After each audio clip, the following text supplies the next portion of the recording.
ఆహ్, ప్రపంచంలో విదేశాంగ విధానంలో విఫలం నరేంద్ర మోడీ అని రాహుల్ గాంధీ, మన అభిజిత్ దుప్కే టీం, అలాగే అతని పేరేంటి కేజ్రీవాల్ మాట్లాడుతుంటారు. బావుంది. అది తెలియని వాళ్ళకి ఓకే. విదేశాల్లో మనోళ్ళు ఉద్యోగాలు చేస్తున్నారు గదా! వ్యాపారాలు చేస్తున్నారు గదా! అక్కడ ఇదివరకు మనకున్న విలువేంటి? ఇప్పుడు విలువేంటి? అప్పుడు ఎలా చూసేవాళ్ళు, ఇప్పుడు ఎలా ట్రీట్ చేస్తున్నారని చూస్తే అర్థమైపోతుంది. మన దేశం మీద ఇప్పుడు విష ప్రచారం చేస్తున్నాక మళ్ళీ మన మీద నెగెటివ్ క్యాంపెయిన్. ఇదివరకటి రోజుల్లో ఢిల్లీలో జరిగిన రేపుని చూపెట్టి ప్రపంచం అంతా కూడా భారతదేశంలో ఆడవాళ్ళు ఎవరు సేఫ్ కాదని ప్రచారం చేసిన దుర్మార్గం జరిగింది. బట్ అదే చోటన యోగా తర్వాతన యోగా దేశమా అన్నటువంటి పేరు వచ్చింది. ఒక మంచి పేరు వచ్చింది.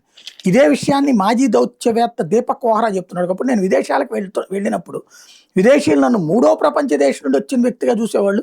కానీ ఈరోజు వాళ్ళు నా భారతీయ పాస్‌పోర్ట్‌ని చూసినప్పుడు చిరునవ్వుతో ఓ భారతీయ అతిథిని కలిగి ఉన్నందుకు సంతోషంగా ఉందని చెప్తున్నారు అంటూ చెప్పుకొచ్చారు.